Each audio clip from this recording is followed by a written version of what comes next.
On paper, Gripper sounds like my ideal gaming experience, a challenging Akira-inspired boss rush on cyber wheels set in a strange apocalyptic world that's infused with a high-stakes, emotionally charged story, interesting grappling hook combat, an upgrade system, unlockable cosmetics, 2 distinct game modes, and to top it all off, a furious dark synth score. I mean, what's not to love? Zero, where are you? Turns out, quite a bit. As always, this is Scope, here to put Gripper under the Mega the Microscope.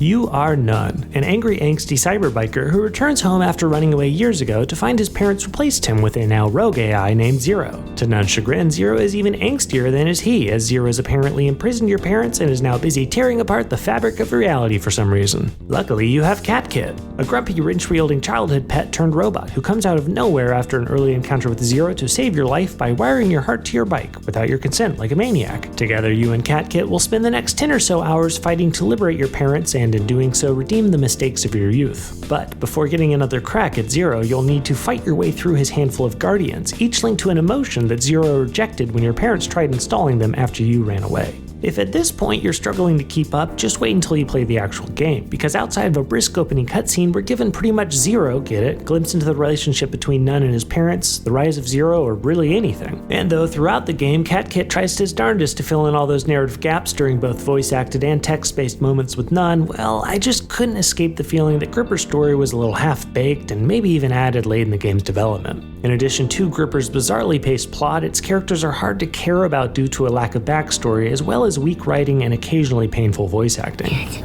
out! You have no business being here. Luckily, half of Gripper's gameplay is pretty fun. That half being the boss rush portion of the game, in which you'll battle a handful, sometimes literally, of mechanically varied and challenging guardians. Each guardian emulates one of these stages of grief, from shock to acceptance, and it's during these metaphorical boss fights that Gripper earns its name. Using your bike's grappling hook, you'll grip and rip out each guardian's heart in order to steadily bring down Zero's defenses. Oh, and each heart will give you a new energy-based power, from jump to boost to shield. Gripper then invites you to refight its bosses while completing certain objectives to earn additional upgrade points, which you can use to upgrade health, energy, and skills. Personally, I did what I do in every hard game and just blindly threw every upgrade point I received into health. As a result, I was able to beat each boss without needing to go back and farm old fights for more points, so it's possible these fights need some balancing or I'm just a god.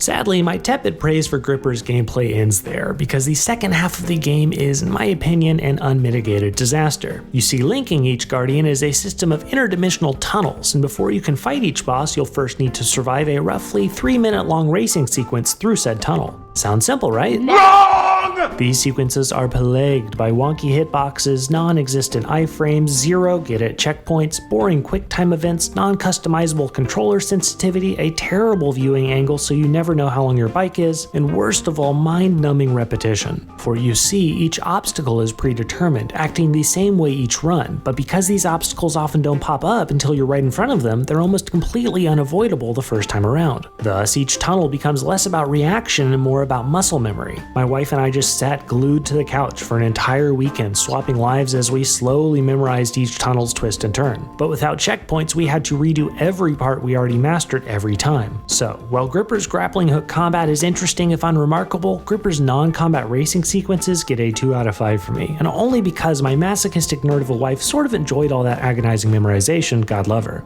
Finally, a few words on style. Gripper's visuals are aesthetically interesting but suffer from flat textures and a lack of detail. Quick caveat, there is a ray tracing option, but it simply would not turn on for me. Maybe the devs will add that later. Meanwhile, Gripper's dark soundtrack is pretty fun, but there's not much variety, and you'll have to listen to the same song each time you restart each level, which will be constantly. Luckily, the load times are lightning quick, which saves this game's playability from a bad score. Last and least, Gripper's sound design never stood out to me in any memorable way, so let's just call it a day. In the end, and after averaging up our micrometrics, Gripper earns a disappointing aggregate megascore of 2.79 out of 5. At $20, it's pretty cheap as couples therapy goes, and if those tunnel-based therapy sessions taught me anything, it's find a good one and grip 'em. Grip 'em tight.